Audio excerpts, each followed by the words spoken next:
salawat dan salam semoga tetap tercurah kepada Nabi Muhammad SAW yang telah memberikan petunjuk jalan kebenaran dan jalan kegelapan menuju zaman yang terang dalam penuh dengan cahaya Islam.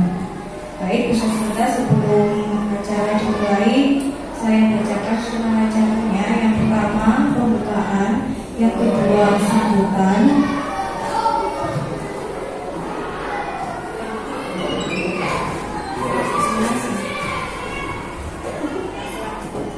selanjutnya diseminasi budaya positif yang akan disampaikan oleh Ustadz Zaki Kanani. Pertama kita buka acara hari ini dengan bacaan basmalah. Bismillahirrahmanirrahim. Yang kedua yaitu sambutan oleh sekolah-sekolah sebenarnya saya persilakan. Oke, terima kasih. Assalamualaikum warahmatullahi wabarakatuh. Raditu billahi rabba wa bil islami dina wa bi Muhammadin nabiyya wa rasulah. Asyhadu an la ilaha illallah wa asyhadu anna Muhammadan abduhu wa rasuluh, amma ba'd. Yang saya banggakan Ustaz-Ustazah Guru SD Muhammadiyah Surabaya. Alhamdulillah pada siang hari ini Kamis tanggal 24 November, alhamdulillah kita dipertemukan dalam forum yang insya Allah membawa berkah dalam agenda diseminasi budaya positif yang nantinya akan disampaikan oleh Ustaz Zaki Kanani, program dari Guru Penggerak. Ustaz-Ustazah, harapannya diseminasi ini nanti berdampak pada diri kita, pada sekolah kita.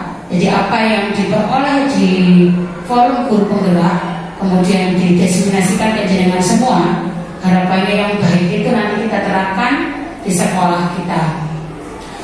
Seperti halnya tadi disampaikan di Surabaya itu juga ada program SAS besar sekolah anak Surabaya, sekolah anak Surabaya. Itu semuanya bermuara ke karakter anak-anak. Begitu juga dengan budaya positif ini nanti. Sekali lagi siang hari ini semoga nanti acaranya diberi kelancaran, kemudian benar-benar disimak, kemudian didiskusikan secara bersama-sama. Apa sih budaya positif itu? Kenapa sih harus kita menggunakan budaya positif? Apa untungnya bagi anak-anak, bagi kita dan bagi sekolah kita? Jadi sekali lagi mohon kerjasamanya nanti. Apa-apa yang sudah disampaikan terkait budaya positif benar-benar dicatat, disimak, kemudian insya Allah akan kita terapkan di sekolah kita secepatnya. Itu saja, semoga nanti Ustaz Zaki diberikan kelancaran, kemudian Guru Penggeraknya diberikan kelancaran, lulus dengan baik. Nanti Ustaz-Ustazah juga harapannya segera menyusul untuk daftar menjadi Guru Penggerak. Itu saja yang bisa saya sampaikan. Terima kasih Ustaz-Ustazah atas kehadirannya dan terima kasih juga atas kerjasamanya. Wabillahi taufiq wal hidayah.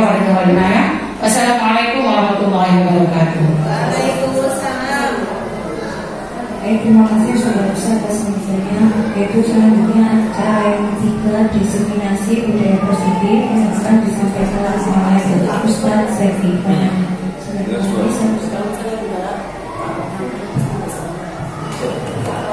Baik, terima kasih saudara ini atas waktu yang diberikan, dan terima kasih juga untuk Ustaz Zaki atas waktunya yang sudah berkenan untuk memberikan pembukaan di akhir saya hari ini, yaitu diseminasi budaya positif. Assalamualaikum warahmatullahi wabarakatuh. Bismillahirrahmanirrahim. Yang saya hormati saudara sekalian, yang mana pada siang hari ini kita diberi kesempatan, diberi kemudahan sehingga kita semua bisa berkumpul dalam siang ini dalam keadaan sehat walafiat. Kedua kalinya salawat serta salam tetap terkenalkan pada junjungan kita Nabi Muhammad SAW, yang mana telah membawa kita dari jalan yang gelap kita menuju jalan yang terang benderang, yaitu agama Islam. Saudara yang saya hormati, mohon izin siang hari ini saya berdiri di depan dengan semuanya nanti adalah untuk diskusi, untuk sharing apa yang sudah saya dapat dan bagaimana nanti kita bisa mengambil kesepakatan bersama bagaimana penerapan yang tepat di sekolah terkait budaya positif. Yang mana mungkin nanti yang perlu saya sampaikan adalah ada 5 poin nanti. Namun sebelum itu, mari kita review dulu terkait apa yang sudah saya dapat sebenarnya. Yang pertama yaitu mari sejenak kita mengenang masa lalu, pengalaman yang menyenangkan atau tidak menyenangkan. Kita masih ingat, kita pernah menjadi seorang pelajar, kita pernah menjadi seorang murid. Nah, mungkin nanti ada perwakilan yang bisa menjelaskan kenangan apa yang pernah didapat, baik itu yang menyenangkan atau tidak menyenangkan. Monggo yang berkenan terkait, monggo silakan. Yang menyenangkan monggo, waktu pernah menjadi seorang murid atau menjadi guru. Monggo disampaikan. Jangan bilang amnesia. Oke. Pengalaman yang menyenangkan ketika sekolah. SMA. Iya, SMA ya. Ketika semua tugas teman di sekolah dibebankan ke saya. Teman-teman kan tahu saya bisa menggambar, melukis. Ketika pelajaran biologi, meja saya penuh minta tolong gambarkan jantung, gambarkan paru dan sebagainya. Dan saya ditraktir ketika istirahat. Itu pengalaman yang menyenangkan. Terima kasih. Mungkin bisa disambung dengan yang lain terkait pengalaman yang tidak menyenangkan, baik itu dengan sesama temannya ataupun dengan guru. Mungkin pernah pengalaman terkait dengan guru. Kenapa begitu? Monggo. Pengalaman yang tidak menyenangkan mungkin bisa disampaikan. Menyenangkan dan tidak menyenangkan pada saat itu ibu ya. Kuliah SD SMA Sekolah. SD SMP SMA sekolah Ustaz, sekolah bukan kuliah. Ya, menyenangkan masa-masa sekolah itu masa-masa yang paling menyenangkan. Ya bangga Ustazah, yang paling menyenangkan karena masa-masa pada saat kita bertemu dengan teman, bercengkrama dengan teman, ada tawa, ada tangis, ya kan? Seperti itu. Pengalaman yang menyenangkan itu pada saat ya ulang tahun terus dijemburkan ditepungi terus dijemburi ke kolam seperti itu. Itu menyenangkan. Karena di tempat waktu sekolah itu ada kolam kecil tempatnya ikan, tapi kita dijemput di situ. Itu menyenangkan dan paling menyenangkan. Yang tidak menyenangkan yaitu pada saat pertama kali bisa naik motor, takut sama mobil atau truk itu minggir-minggir akhirnya kejebur ke selokan. Seperti itu. Itu pengalaman yang tidak menyenangkan. Lanjut. Mungkin nanti bisa dikuatkan dengan pengalaman termasuk dengan guru juga nih. Yang tidak menyenangkan dengan guru bagaimana?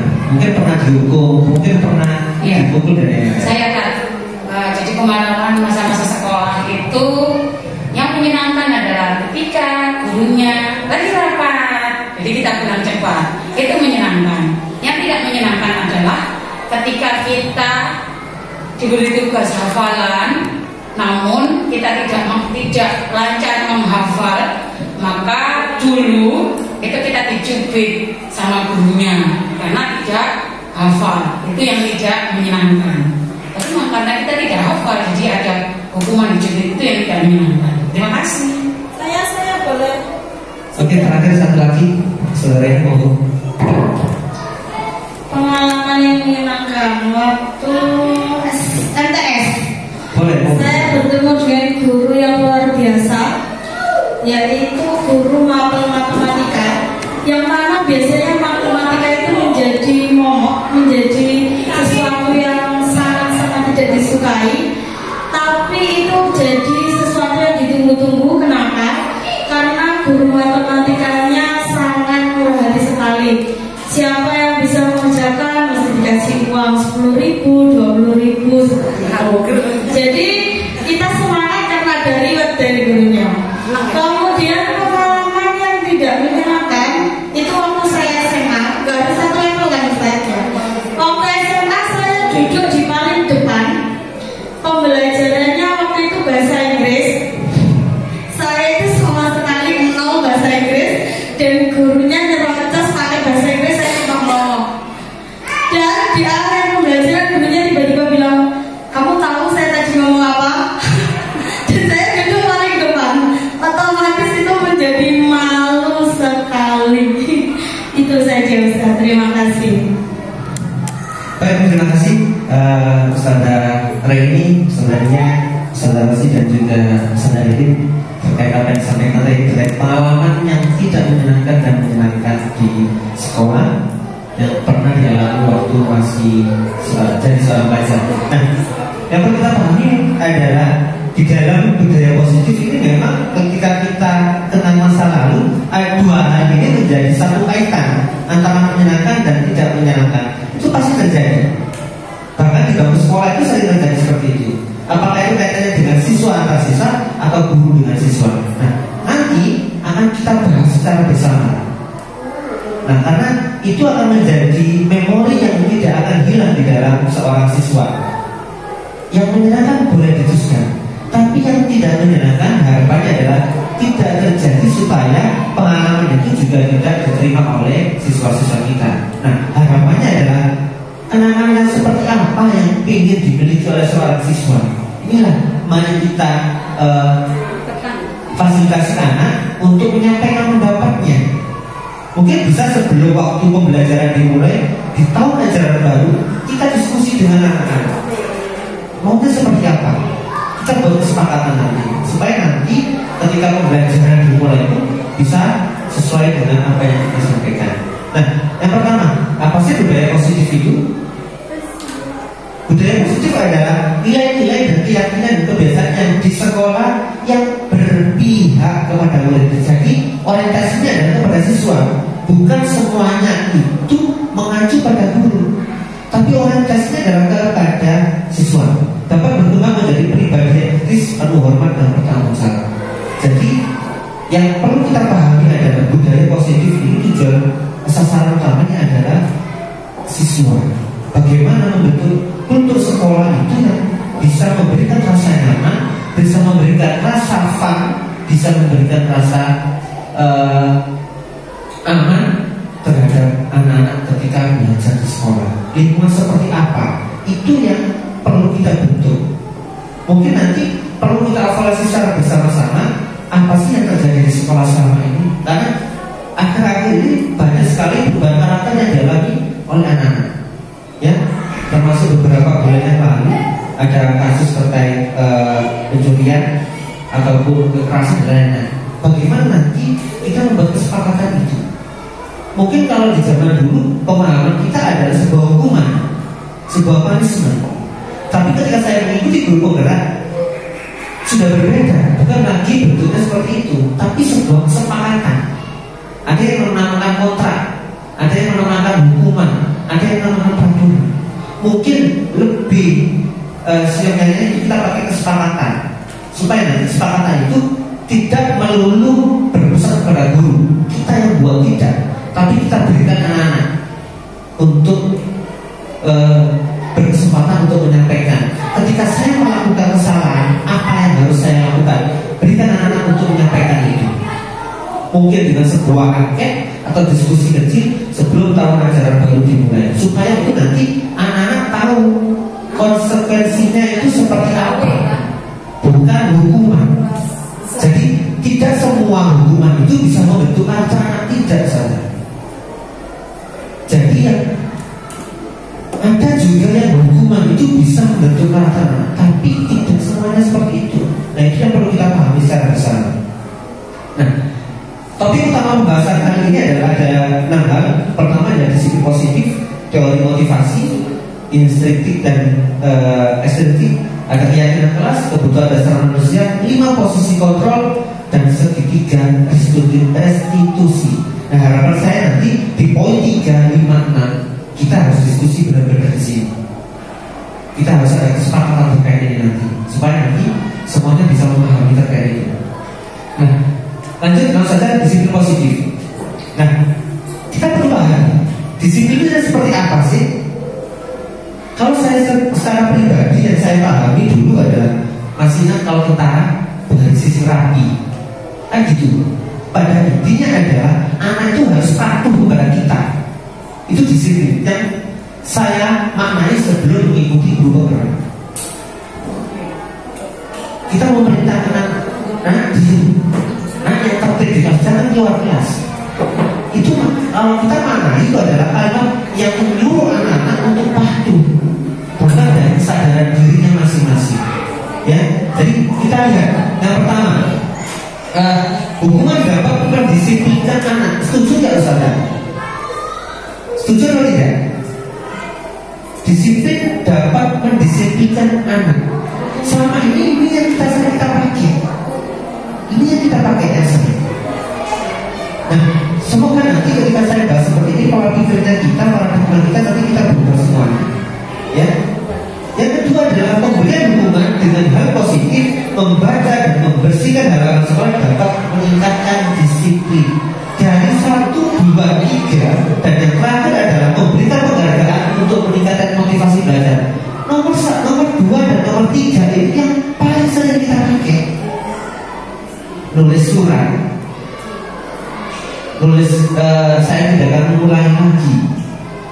Menghafal surat, pekerja sosial atau membersihkan halaman sekolah, halaman ruang kelas, atau juga memberikan sebuah penghargaan kepada anak kita. Mas, nanti kalau bisa tak kasih permen, tak kasih jajan. Sesuai dengan sampaikan oleh Ustaz ini tadi, bahwasanya ada motivasi ketika kita merasa senang ketika anak itu diberi penghargaan. Ada yang seperti itu. Tapi semuanya itu nggak bisa berlaku kepada semua anak. Khawatirnya nanti adalah setiap anak orientasinya, nah, ketika saya melakukan, aku dapat hadiah, kan gitu. Aku melakukan sesuatu pasti dapat hadiah. Itu sangat khawatirnya nanti ke bawah. Bukan malah menjadikan motivasi dari dirinya mereka. Ketika saya melakukan sesuatu itu akan menjadi hal baik untuk saya. Tapi anaknya tidak disukai. Ketika saya melakukan sesuatu, saya pasti mendapat hadiah. Nah, mana disiplin besar dari bahasa Latin disiplinnya yakni belajar.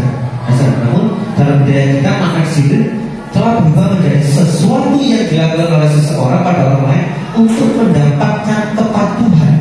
Inilah yang kita alami saat ini.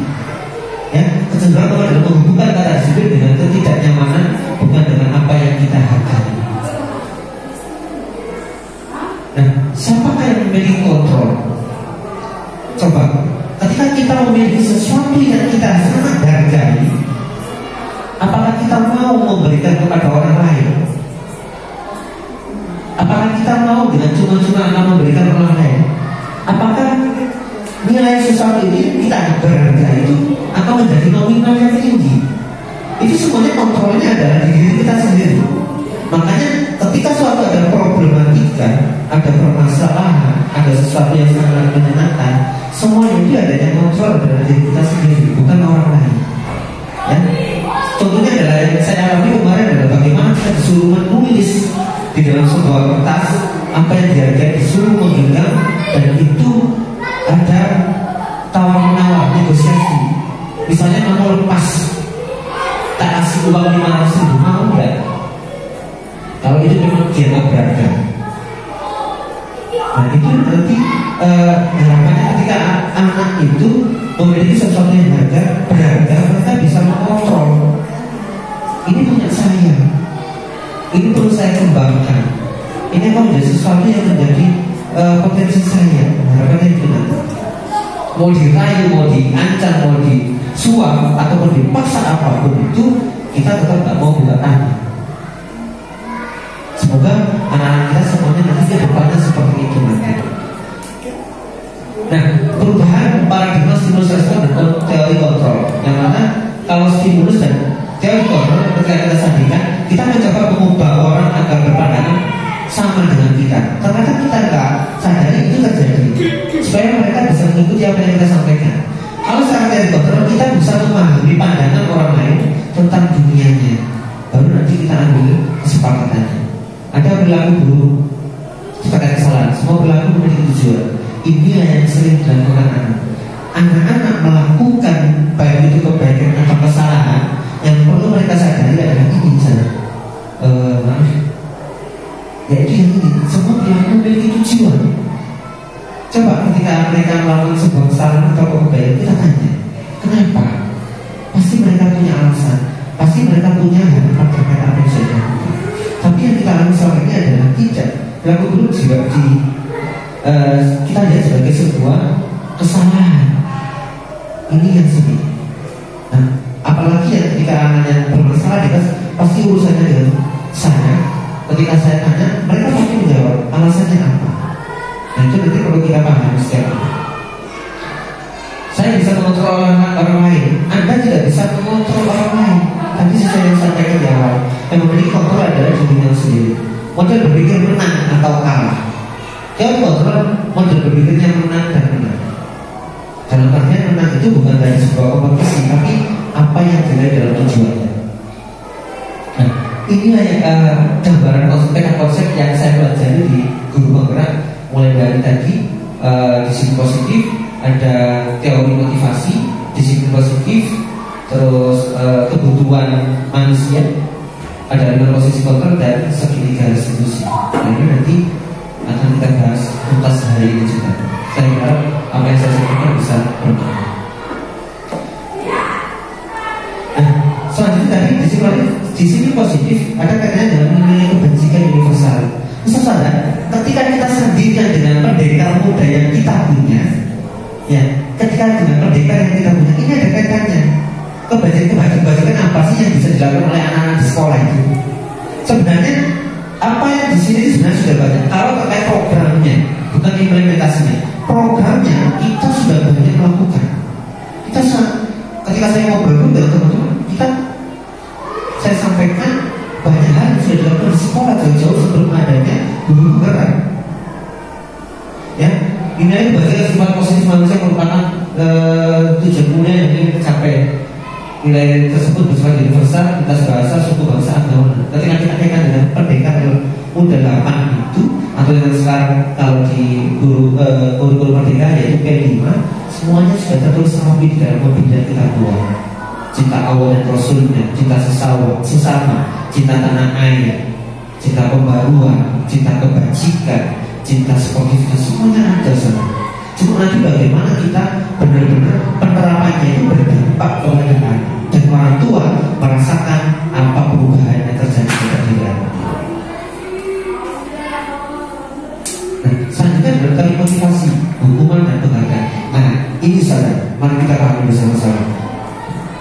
Untuk menghindari tidak nyamanan, apa yang terjadi apabila saya tidak melakukannya? Motivasi sebenarnya untuk mendapatkan imbalan dari orang lain atau institusi, apa yang akan saya dapat apabila saya melakukannya? Nah, ini tadi saya sampaikan ada 3 tadinya di awal. Ada karena hukuman, ada karena sebuah kesempatan ataupun bahasanya adalah supaya mereka patuh, atau karena sebuah penghargaan. 2 motivasi ini yang sering dialami oleh anak. Dan yang perlu kita tekankan adalah cara untuk menghargai diri sendiri. Saya akan menjadi orang yang seperti apa bila saya melakukan hal tersebut. Tadi sesuai sama Ustaz Rosi, beliau berharap ketika nanti ada rekrutmen lagi untuk guru penggerak, harapannya teman-teman juga bisa ikut supaya nanti bisa satu pemahaman kita nanti.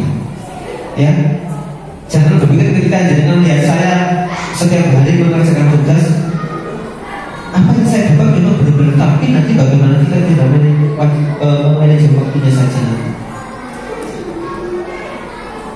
Dan selanjutnya adalah apa sih itu restitusi? Restitusi adalah proses penciptaan kondisi yang baik untuk murid untuk memperbaiki sebuah kesalahan. Jadi kita nggak bisa langsung mendesmen, kita nggak bisa langsung mendiskriminasi. Ketika mendengarkan cerita dari si A, kamu salah. Tanpa kita mendengarkan apa yang dari Anda. Kenapa? Kejadiannya tadi bagaimana? Dengan siapa saja, siapa yang melihat? Itu nanti perlu kita pahami. Jadi terlibatnya siapa saja dalam circle tersebut, kita pastikan siapa saja yang terlibat, kita dengarkan menjadi pendengar yang baik, mana yang salah dan mana yang benar. Nanti kita klarifikasi terhadap. Restitusi ini juga merupakan proses kolaboratif yang mengajarkan murid untuk mencari solusi untuk masalah mereka. Jadi ketika kita melakukan proses restitusi ini, kita nggak bisa langsung karena kamu salah, kamu nanti menjadi melakukan bersih-bersih di sekolah. Kamu nanti menulis astagfirullah dalam bahasa Arab. Kamu nanti dapat tugas tambahan. Tidak bisa seperti itu. Kita kembalikan ke anak-anak. Kita menyadarkan anak. Ketika kamu melakukan kesalahan, apa resikonya? Apa konsekuensinya? Nah, ketika konsekuensi itu mereka yang tahu. Dan itu yang tadi saya sampaikan, harus ada kesepakatan di awal supaya anak sadar. Kita ingatkan lagi. Itu adalah kesepakatan bersama. 9 ciri restitusi, bukan untuk menebus kesalahan, namun untuk belajar dari kesalahan. Memperbaiki hubungan, tawaran bukan paksaan. Ada tawaran bukan paksaan. Kita tawaran kepada murid. Ketika melakukan kesalahan, bagaimana dia memperbaikinya, bagaimana solusinya. Bukan guru yang menentukan solusinya. Menuntut untuk melihat ke dalam diri, mencari kebutuhan dasar, cara yang paling baik, karakter bukan tindakan. Fokus pada solusi, mengembalikan murid yang berbuat salah pada kelompoknya. Setelah kita lakukan konfirmasi kepada anak, setelah selesai ada kesepakatan antara masalah dan solusi yang dilakukan, anak dikembalikan ke kelompok yang seperti kelas. Nah, usaha ini yang tadi yang saya sempat sampaikan di awal, keyakinan kelas. Dan nanti mungkin setelah hari ini atau besok, mungkin atau di semester 2 nanti perlu kita sepakati bahasanya supaya bukan menjadi hukuman. Saya sempat berpikir seperti ini kemarin. Ada yang tanya, Pak, kalau ada pelanggaran yang tidak tertulis dalam sebuah buku, berarti di tahun berikutnya akan dimasukkan. Betul tidak? Pasti ada aturan baru. Itu yang pernah kita alami. Apa yang sudah kita tulis ternyata belum dimasukkan. Tapi kejadian, akhirnya kita menulis lagi dalam peraturan tersebut, kita masukkan. Itu yang terjadi. Jadi kalau keyakinan kelas itu tidak perlu banyak sekali poinnya seperti apa, aturan seperti tidak. Untuk mendisiplinkan anak, untuk mematukan anak bukan seperti itu nanti. Jadi perlu kita sepakati di awal nanti. Kesalahan-kesalahan yang sering muncul kita sampaikan pada anak. Ini yang sering terjadi. Kita buat kesepakatan dengan anak. Ayo anak-anak, ketika kalian nanti melakukan kesalahan tersebut, bagaimana cara memperbaikinya? Konsekuensinya apa yang harus kamu lakukan? Biarkan mereka yang menyampaikan. Kita wadai semuanya, mana yang memungkinkan untuk dimasukkan dalam sebuah kesepakatan. Apakah ditulis dalam sebuah kertas, ditempel di dinding, itu bisa nanti. Dan mungkin itu beberapa sudah diceritakan oleh guru-guru yang lain. Cuma nanti istilahnya saja yang perlu kita ubah supaya dalam memori anak bukan lagi menjadi sebuah hukuman, tapi menjadi sebuah kesepakatan di kelas atau di sekolah. Mengapa tidak peraturan saja? Mengapa harus keyakinan kelas? Ini keyakinan sebagai motivasi insentif lebih menggerakkan seseorang dibandingkan mengikuti serangkaian peraturan.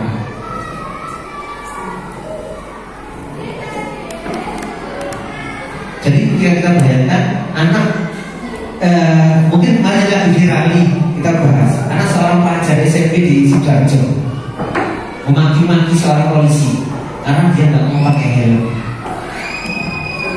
Kalau kita maknai anak tersebut masih belum bisa memahami apa sih manfaatnya helm, gunanya ketika kita pakai itu seperti apa. Dia nggak menyadari itu. Tapi adalah sebuah peraturan yang harus diikuti karena dia nggak mau melakukannya. Tidak ada yang memakai masker, bukan karena peraturan pemerintah, tapi dari diri kita untuk menjaga diri kita dari virus yang masuk, terjangkitnya yang 2 tahun yang lalu terkait pandemi itu, atau jam tangan, waktu. Nah itu nanti yang perlu kita sampaikan bersama. Yang mana merupakan keyakinan kelas 9? Kemarin sempat juga ada yang disampaikan terkait foto atau cipiknya. Dan ada pemerintah salah satu kesepakatan kelas sama-sama kesepakatan kelas. Tapi mana yang masuk dalam kesepakatan kelas? Yang satu apa yang dua saudara? Yang satu apa saudara? Atau dua saudara? Dua. Yang betul adalah dua. Mungkin saya bisa dibantu. Kenapa kok yang dua?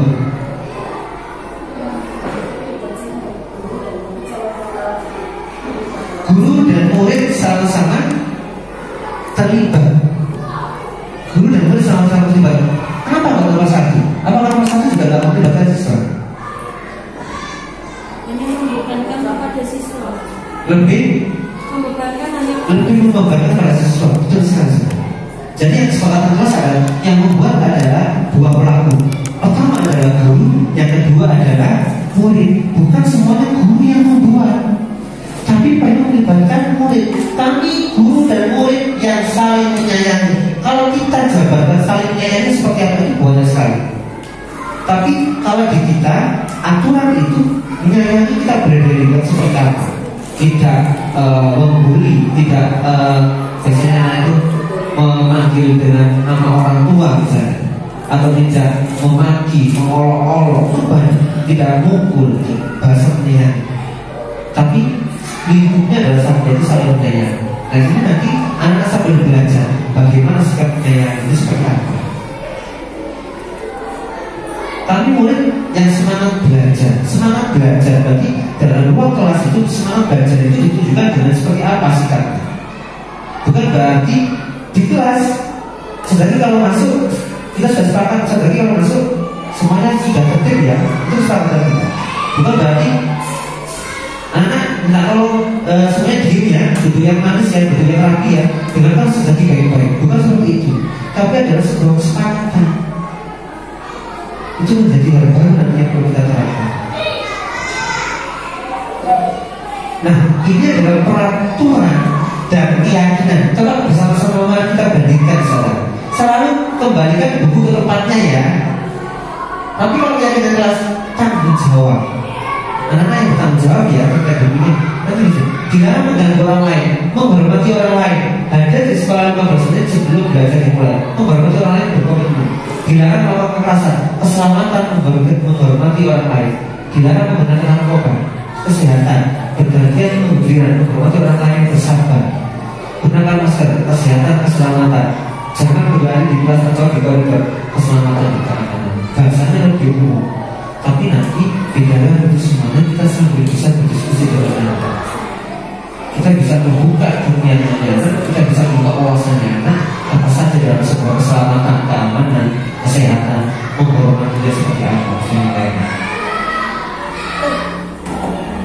Nah, ini tindakan guru. Mencatat 100 kali dalam buku. Ini yang sering kita lakukan semuanya.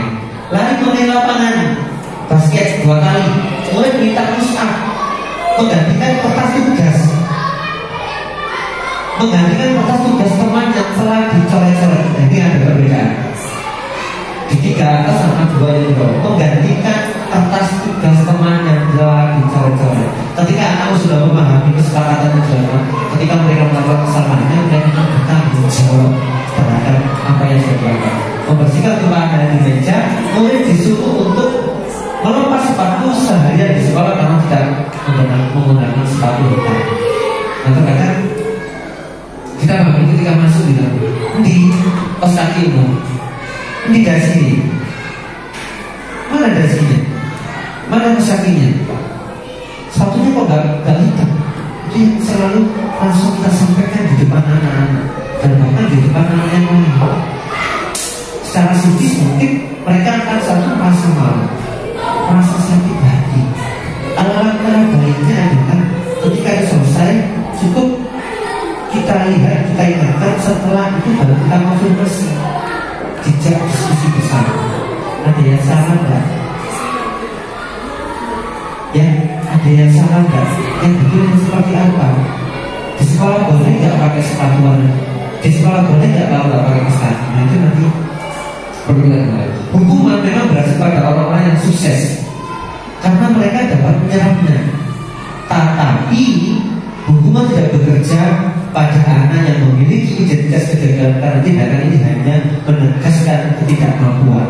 Ini yang sering kita alami. Tidak hanya boleh, kita pribadi pun sama.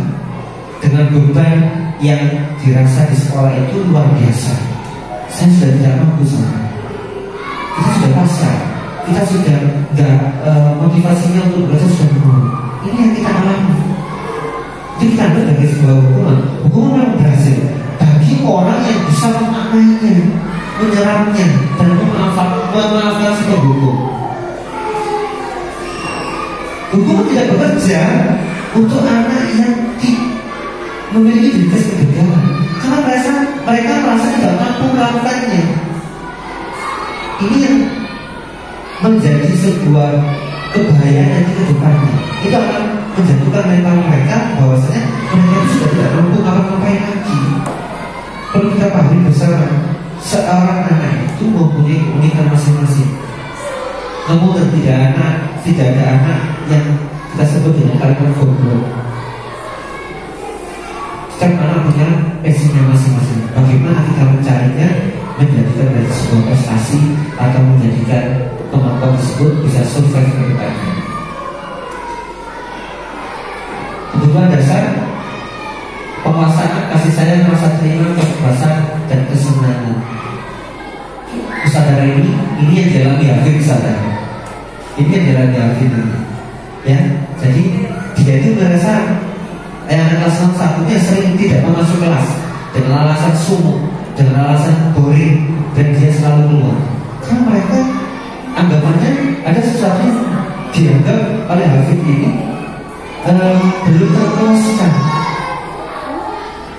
belum merasakan fun-nya, anggapannya dia. Padahal kita sudah menyampaikan banyak hal supaya bisa menarik minat kita untuk bisa menyerang belajar di kelas. Tapi itu ternyata tidak semuanya bisa menerima. Ya, kasih sayang ini disukai, akrab dengan orang tua, belajar karena suka dengan gurunya. Ini ada juga anak kelas 6 karena suka dengan Ustaz Yadi, dia semangat belajarnya. Ada Anissa, ada lain. Sementara dulu dengan Ustaz Yadi. Itu yang disampaikan sampai dipakai status guru ganteng, cakep. Dan alasan, kemarin saya sempat diskusi terkait pembahasan pelajarannya juga yang alat reproduksi, tapi saya arahnya ke kedewasaan. Kita diskusi, pernah nggak cek gurunya, pernah nggak cek adik kelas? Ada saudara kelas 6. Adik kelas cecetan, bahkan ada yang saling kasih hadiah. Ulang tahun dikasih hadiah. Anak kelas 6 di kelas 5. Loh, dia sudah mulai tumbuh perasaannya. Kan gitu, perasaannya sudah mulai tumbuh. Bahkan sesama satu kelas itu ada, itu sudah menyampaikan perasaannya, itu sudah ada. Nah inilah mari kita bersama-sama untuk mengarahkan supaya tidak salah jalur nantinya. Karena kekhawatiran saya adalah ketika anak masuk ke SMP nantinya, mereka rasa ingin tawarnya tinggi, mulai mencoba rokok, miras, sapi dan lain. Itulah mulai kelas 6 biasanya sebelum saya sudah istilahnya ya dokter mengenai materi ini supaya tidak salah jalur nanti. Nah, penguasaan diri dari pemimpin ada anak-anak mengamati sebelum mencoba, merasa kecewa dan seterusnya. Kesenangan, ada kebebasan. Nah, kesenangan ini yang perlu kita ciptakan juga supaya merasa nyaman. Bisa saja mungkin ketika di jam istirahat ke sekolah sambil nunggu orang tua, nggak apa-apa anak-anak membawa mainan. Taruh di kelas bawa sambil nanti dia belajar bagaimana caranya berbagi. Boleh. Main kartu apakah nggak boleh? Boleh. Jangan dianggap main kartu adalah sebuah judi. Di situ masuk dalam olahraga. Di situ pun bisa mengasah otak. Nah, mainan misalnya apapun sesuatu yang bisa dibawa untuk memberikan rasa nyamannya di sekolah dibawa aja, nggak masalah. Cuma tidak nanti kita ingatkan waktu yang tepat digunakan apa. suka bergurau, mengemas, kebebasan, menginginkan pilihan sendiri. Ada beberapa anak kita perlu bergerak, suka mencoba-coba, tidak terlalu. Ini mungkin lebih dari pengalamannya anak ketika di kelas nanti. 5 posisi kontrol. Nah, ini yang perlu saya sampaikan sebentar. Sebentar sambil saya lihatkan.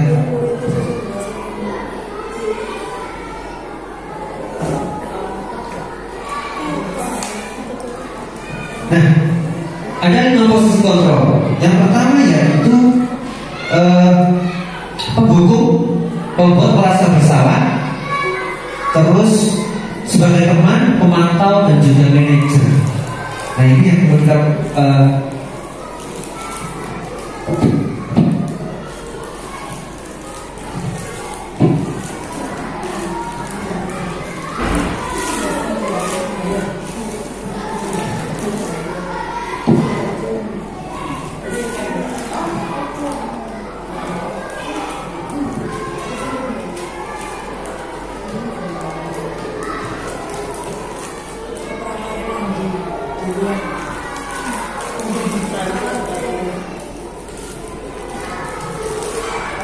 Nah, ini saudara.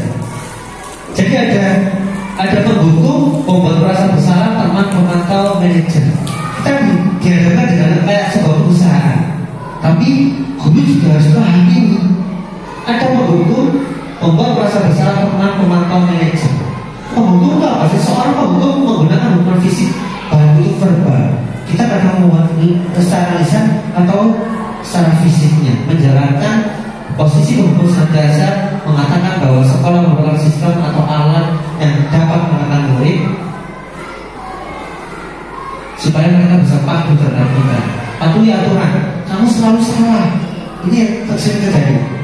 Dengan kita bahasa nada yang tinggi, dengan mata yang ngotot, dengan cara jari yang menunjuk itu yang kita harapkan. Ya. Terus membuat merasa bersalah.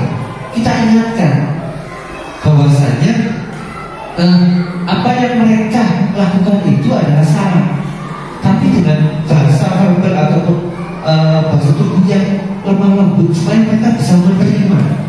Jadi nggak bisa langsung menghakimi. Sebagai teman, selanjutnya kita lanjutkan dari sebagai teman. Setelah mengklarifikasi terkait pembuat rasa bersalah, kita adalah sebagai teman.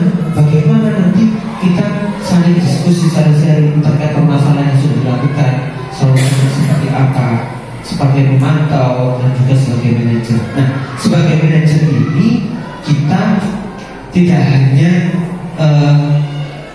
melakukan diskusi aja, tetapi dengan murid yang sudah melakukan permasalahan, kita ajak bersama-sama untuk mencari solusi yang terbaik terhadap apa yang sudah dilakukan.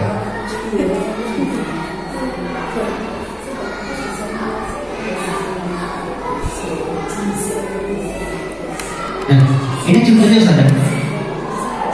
Coba diperhatikan semuanya.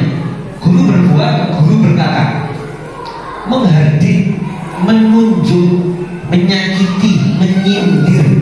Jangankan guru, jangankan siswa, guru pun terjadi. Ya enggak? Tidak hanya kepada siswa, guru pun kita bagi guru pun mengalami itu.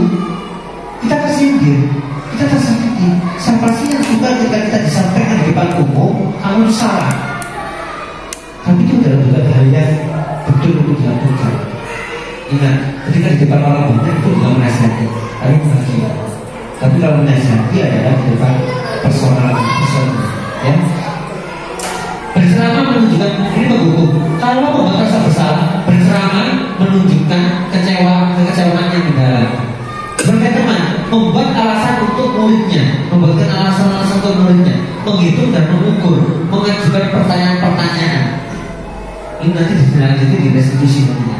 Guru berkata, kalau kamu tidak melakukannya, saya akan menghukummu. Saya akan memberikan kamu tanggung jawab.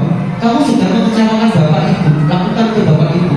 Apa peraturannya? Konsekuensinya apa? Harapannya, apa yang saya sampaikan adalah di poin 1 dan poin 2 tidak tersampaikan ataupun dilakukan jenah. Tapi di poin 3, 4, dan 5 harapannya ini yang harus kita lakukan.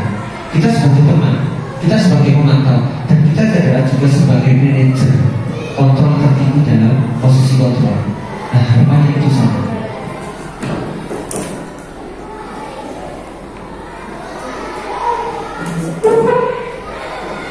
Selanjutnya adalah restitusi. Nah, restitusi ini sebentar saya tunjukkan.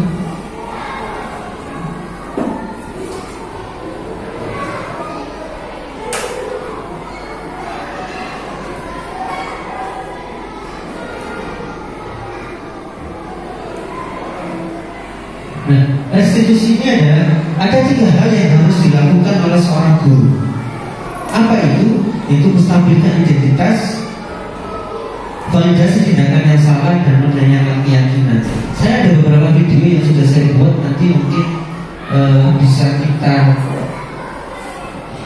amati bersama-sama. Sebentar, saya coba.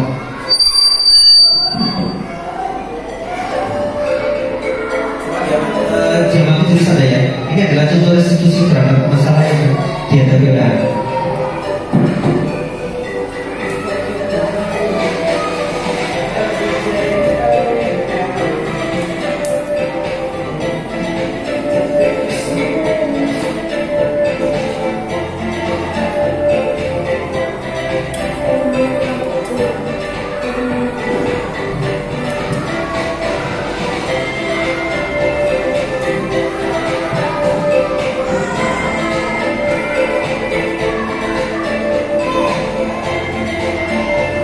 Ini kasus yang saya ambil di kelas 6.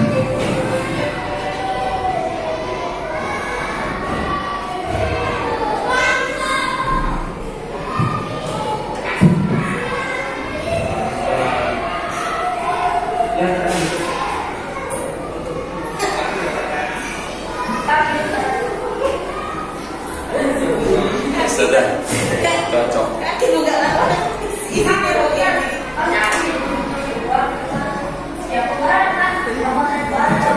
Jadi kepala sekolah.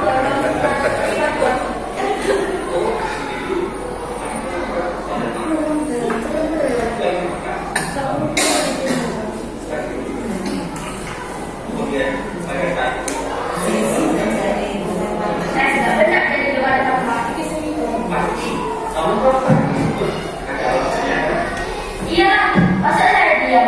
Ya saya membela diri kan, padahal saya tidak peduli. Ya, wajar berkaitan dengan untuk kamu tidak dapat kekuasaan. Iya kan, untuk saya masih bersabar dan menahan diri, hanya membela saja. Iya, pasti kamu lebih menahan diri. Kamu memilih tindakan untuk tidak para pada Iya. Nah, sekarang mari kita lihat ulang tindakan yang dilakukan kepada oleh apa sudah sesuai dengan keyakinan. Tidak. Ya. Ya, tentu saja mungkin pada saat itu saya emosi, jadi tidak menunjukkan sikap. Ketika kita tanyakan keyakinannya lagi, anak akan mulai redam, emosinya akan menurun. Beda dengan anak yang kita hakimi, maka apa yang sudah dia lakukan, dia atau benar itu akan menjadi sebuah perlawanan. Enggak aku kan, bukan aku. Bahkan yang ditujukan adalah nanti adalah emosi yang menangis nanti khawatir.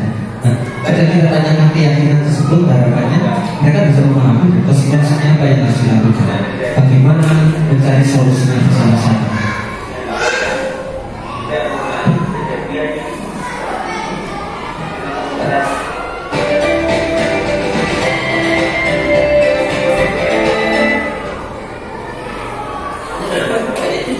Kapan ganti deh?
Oke, jadi yang penting yang perlu kita pahami ada di dalam tiga restitusi tadi adalah menstabilkan keadaan.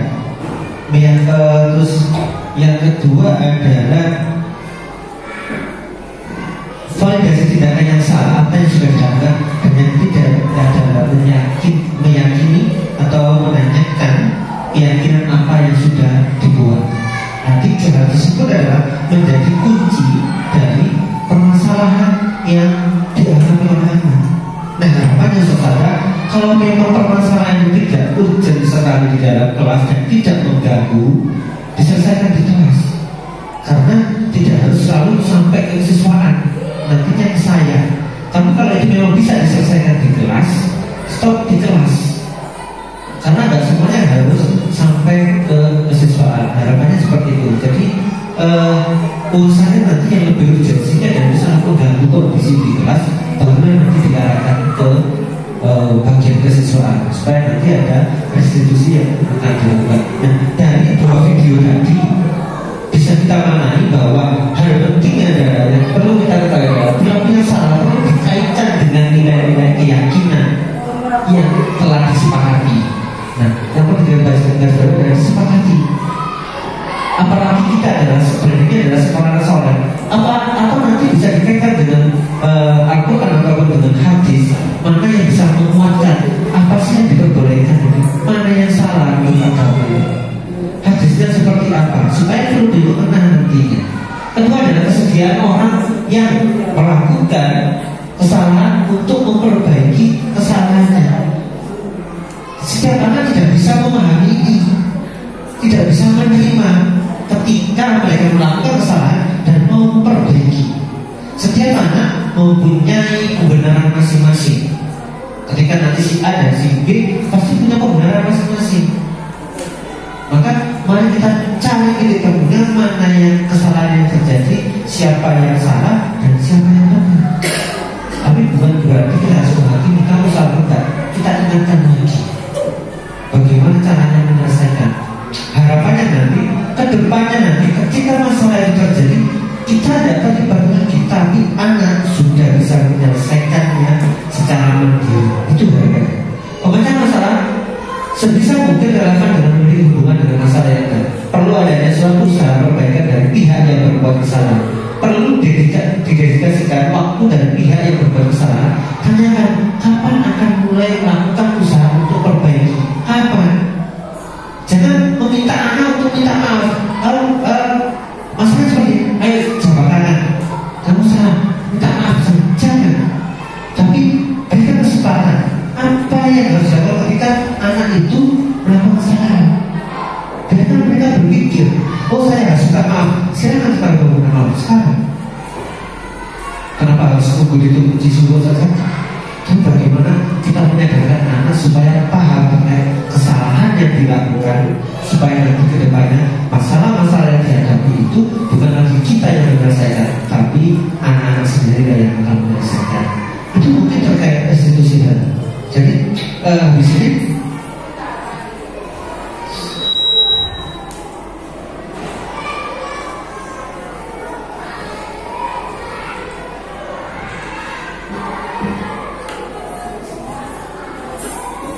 kita ada di penghujung acara.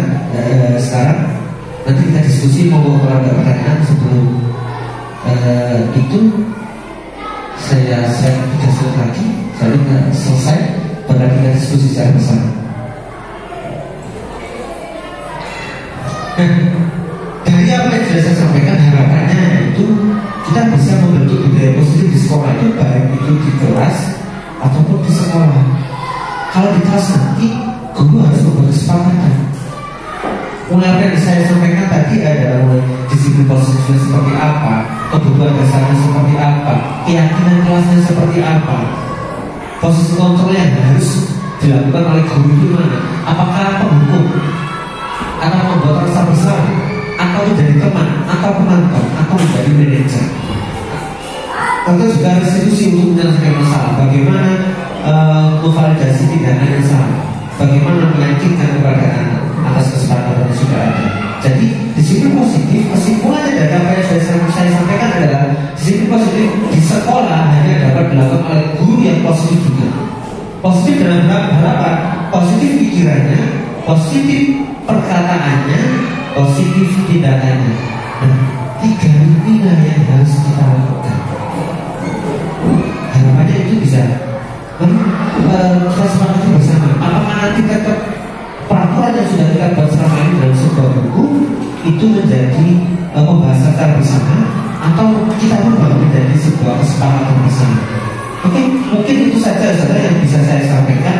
Mari kita diskusi bersama-sama dengan hasil apa yang sudah saya sampaikan. Terima kasih. Assalamualaikum warahmatullahi wabarakatuh. Waalaikumsalam.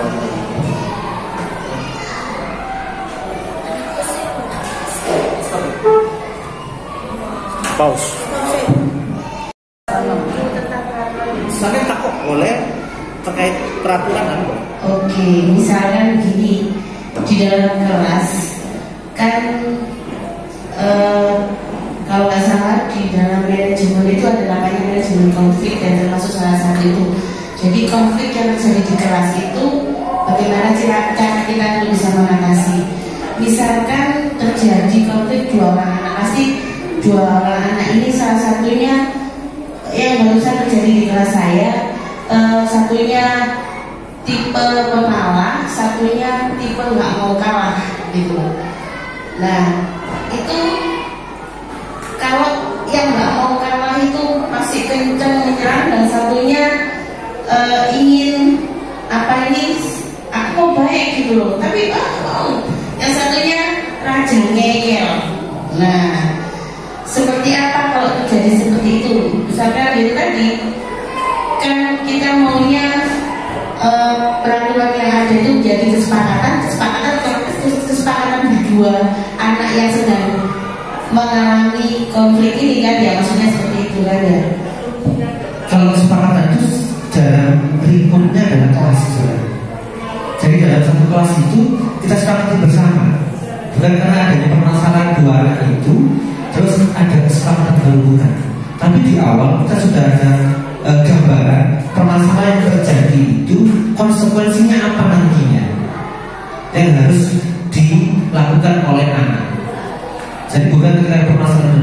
Nah, tindak lanjutnya nanti atas permasalahan yang ada. Misalnya tadi satu anak, bukan permasalahan personal gitu ya. Jadi seperti peraturan kelas gitu ya. Ya. Global. Kalau kita dulu itu namanya peraturan misalnya. Ya. Tapi itu nanti kepada kita perlu berubah.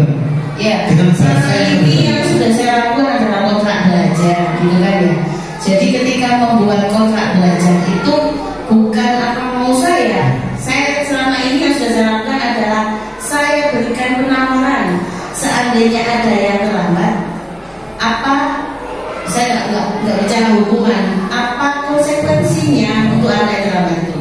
Seandainya ada yang rame ketika usaha dan mengajar, apa yang akan kita seperti itu selama ini. Jadi semuanya kontrak belajar yang saya lakukan, alhamdulillah itu ya kesepakatan dengan anak-anak, kesepakatan bersama. Selama ini yang saya lakukan seperti itu.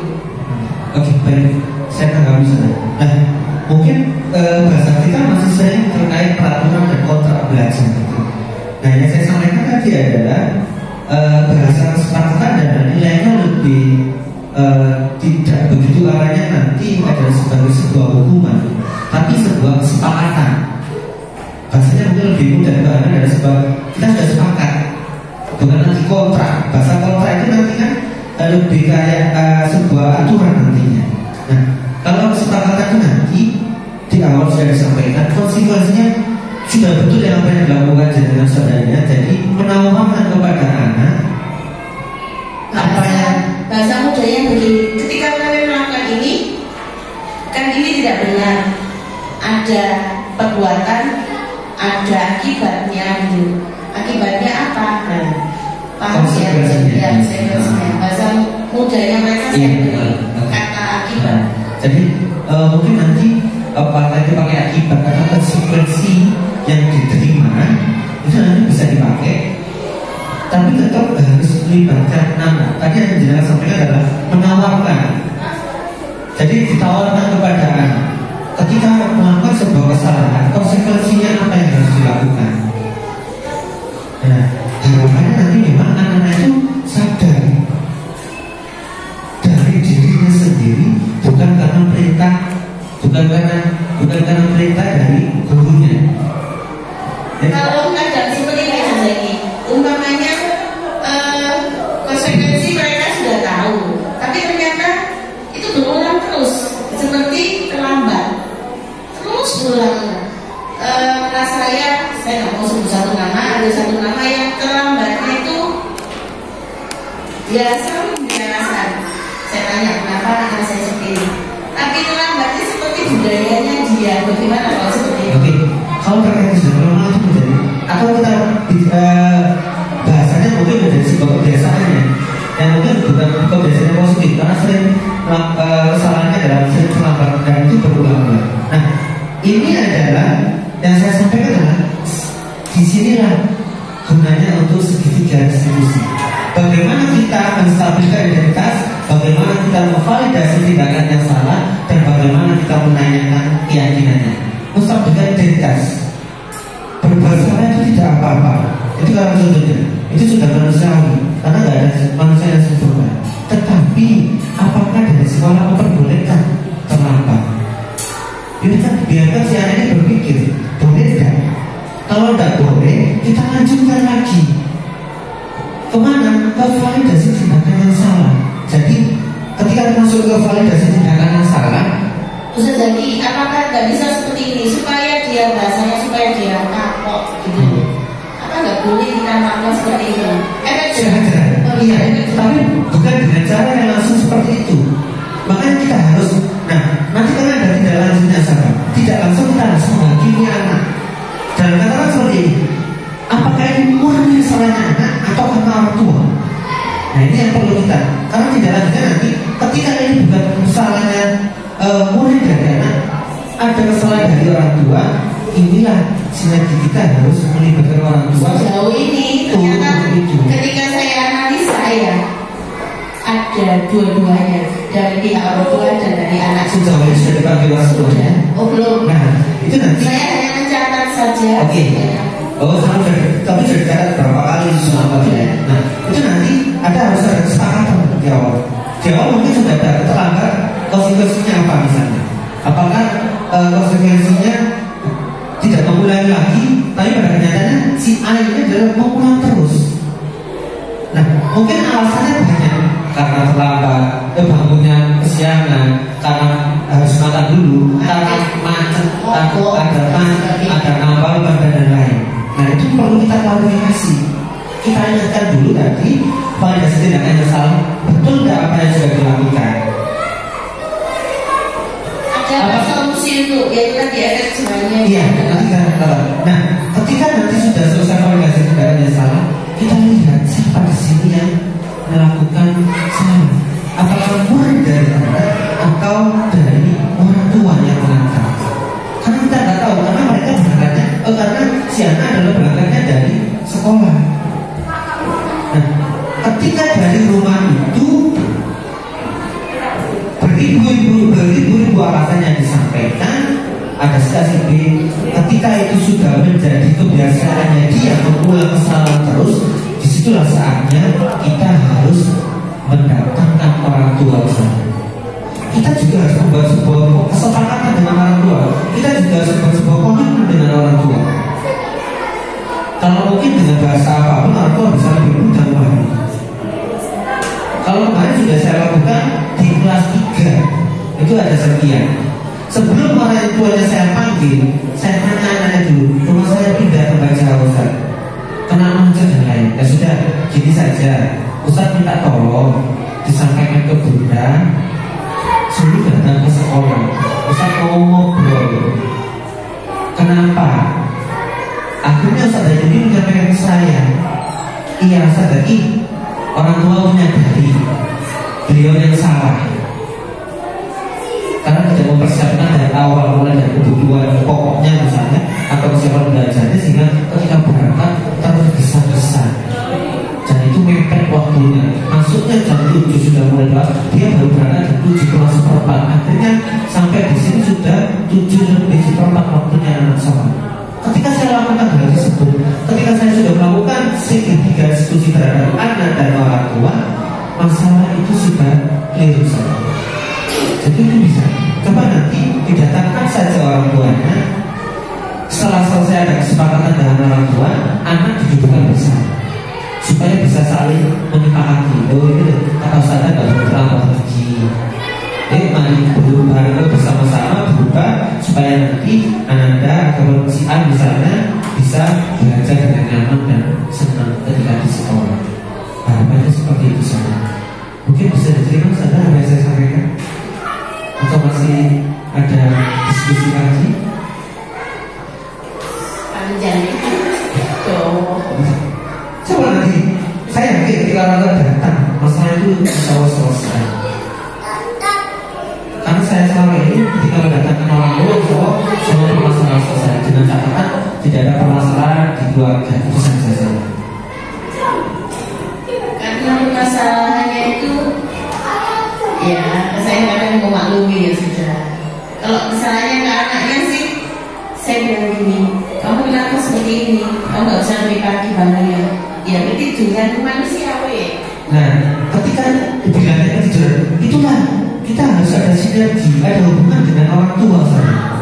Sebagai kontrolnya di rumah, kita nggak bisa mengawasi 24 jam seorang guru mengawasi anak. Tapi ketika pulang dari sekolah, kontrolnya adalah di orang tua. Ingatkan jam belajarnya sampai jam berapa. Kebutuhan sederhana anak sekolah itu butuh 8 jam. Ketika tidak terpenuhi itu, bangunnya pasti kesiangan. Karena anak-anak kita sadari tidurnya terlalu malam. Nah di situ nanti kita nggak bisa kontrol. Yang bisa kontrol adalah orang tua. Ajak orang tua diskusi bersama, membuat kesepakatan apa yang harus dilakukan orang tua di rumah dan apa yang harus dilakukan guru di sekolah. Itu semoga nanti bisa menjadi sebuah solusi yang terbaik untuk anak-anak terlambat. Terima kasih saudara. Ada yang lain? Kalau tidak ada, terima kasih banyak. Semoga apa yang saya sampaikan hari ini bisa ditindaklanjuti nanti di rapat persiapan semester 2, dan saya berharap perubahan di budaya positif ini benar-benar terjadi dan benar-benar bisa diterapkan